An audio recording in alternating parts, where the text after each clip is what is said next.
So, I recently learned about two spiritual perspectives that come from Jewish mysticism. They are referred to in the Aramaic.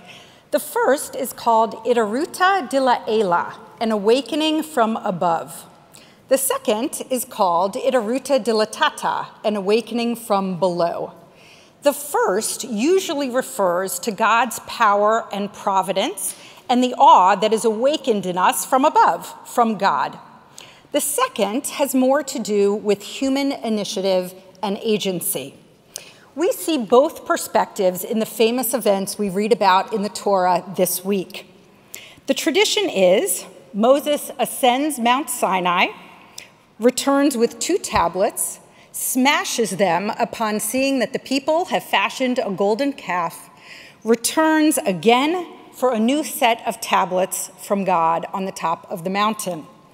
The first set of tablets provide an awakening from above. The text reads, "The tablets were God's work, the writing was God's writing."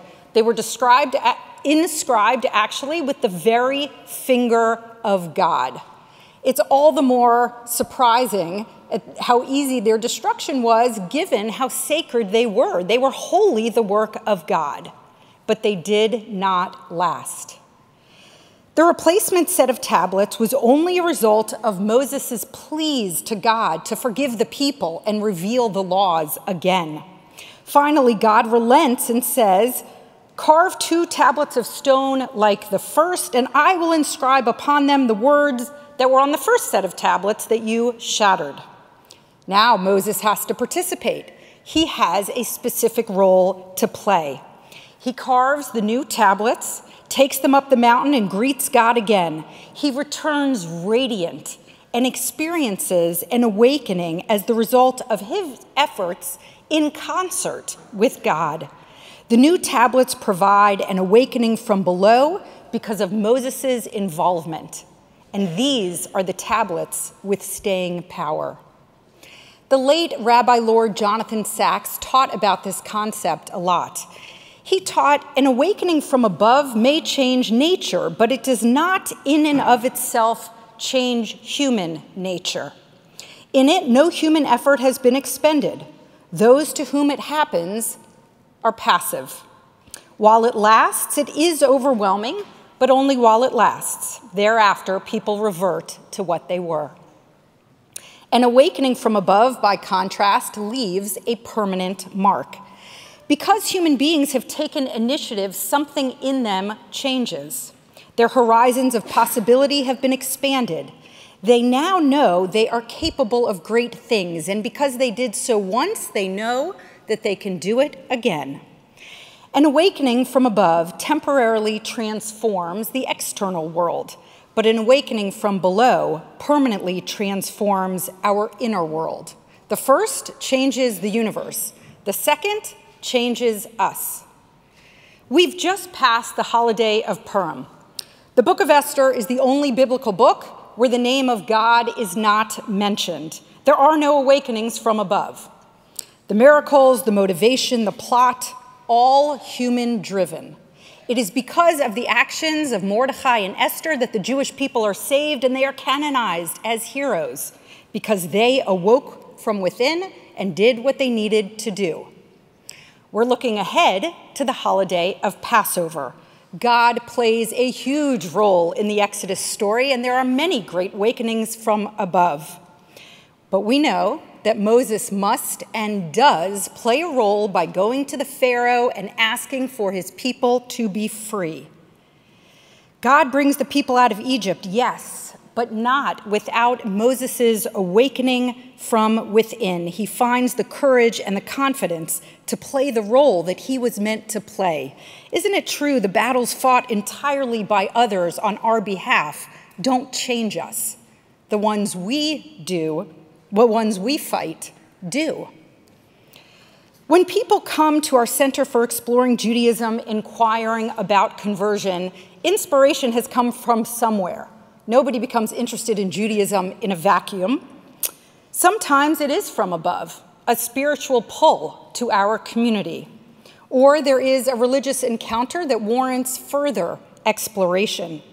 Other times it is a partner, a lecture, a book, a movie, a trip to Israel that heightens one's interest about our community. There are so many doorways in, so many sparks to awaken to the idea of Judaism. For those that choose a formal entrance, a conversion, there must always be an awakening from below also. A conversion is so deeply personal, each person must walk their path, take on the study, the internal work, the commitments. Only then does true change occur. Only then does the conversion feel genuine. Only then does it have staying power. It is another example of the difference in things done for us and the things we have a share in doing ourselves. The graduates of our Center for Exploring Judaism attained their goal of becoming Jewish because they were able to experience an eternal awakening resulting from their own personal hopes and dreams. How fortunate are we for their decision? There are not that many Jews in the world. Each of them blesses us and strengthens us. I have to say, I'm very proud to be Jewish. I'm grateful I was born into it. I've even made it my profession. But after doing this particular work of welcoming for 13 years, I'm beginning to feel I wish I could have converted. My relationship with this tradition, with the whole religion, is so meaningful to me, and it was just handed to me. I was accidentally born into it. I can only imagine my connection if I was able to work for it and achieve it myself. So tonight, in just a few minutes, we will honor those who have chosen Judaism in the past year. But first, I cannot honor them without first honoring my colleague and my dear personal friend, Rabbi April Davis. Rabbi Davis is moving with her family out of New York after 7 years of service to Central Synagogue. She was the first hire we made in the Center for Exploring Judaism, and we have never looked back. Deeply intelligent, wildly funny, endlessly compassionate, Rabbi Davis made her mark on hundreds of students. I see a lot of you here. And she made her mark on me too. Rabbi, the day we met at HUC, when you were still a rabbinical student, you told me if I ever wanted to grow this program, if I ever wanted a partner in crime, I should keep you in mind. And I count my lucky stars that you approached me that day. I have loved our partnership, our thoughtful collaboration, our hundreds, literally hundreds of hours at the West Side Mikveh together, and our laughing lunches in the office. You and I have been sisters at arms all this time doing the work that we both passionately love. You always inspire me, your dedication, integrity, and unfailing ability to always think of the right biblical verse or lesson at the right time. I will miss your voice around the table so very much. I hope that you will always know, April, what a difference you made here, how you made growth of the center possible, and what a gift you were to our Central community all these years. I want to invite you up now just to give you a small gift to take with you from Central to your new home.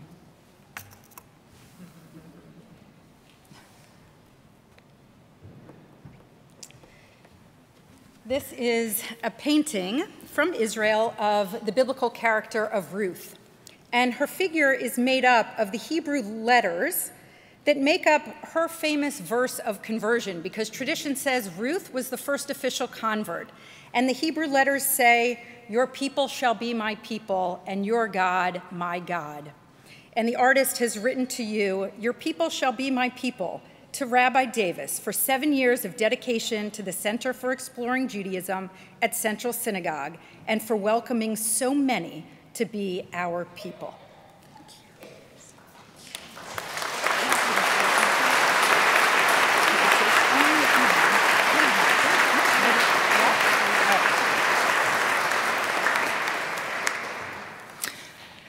When I converted to Judaism, I think about 23 years ago, one thing I said was, I did it because Judaism tells my life story, and my life tells Judaism's story.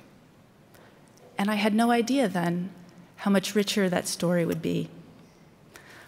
The story of my family that enriches me and keeps me whole. The stories of my friends and colleagues and all the people who work here at Central. And since it's approaching Passover, I think I can just say, Dayenu. It would have been enough. But now my story is woven with your stories. They have deeply moved me and touched me. I have been honored to sit with you and learn with you and be at the mikveh with you. And though I'm leaving here, your stories are now part of mine, and they will never go away. I will take them with me when I go. Thank you. So just stay up there.